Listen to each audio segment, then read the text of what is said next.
Cepatlah weh, Grab dah sampai ni. Kau buat apa tu? Jomlah, aku nak gerak ni. Kau nak buat apa? Nak mandi lah. Weh, jalanlah cepat sikit weh. Entopia Penny Butterfly Farm ni dah tutup dah. Aku tengah jalan lah ni. Kau tak buat apa ni? Nak mandi lah. Weh, jangan gerak. Cepat sini semua duit korang. Apa kita pergi buat ni?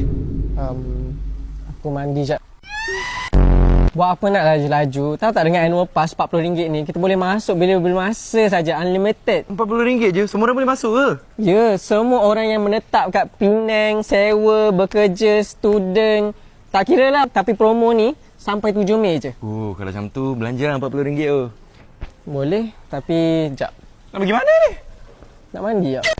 Weh, dah tutup lah weh. Sebab kau lah kita terlepas banyak aktiviti hari ni. Relax lah. Annual pass RM40 je pun. Lepas ni ada banyak lagi aktiviti lain. Ada workshop, butterfly showcase, bug festival. Okey, dah. Jom kita balik. Kau nak pergi mana ni? Mandi lah.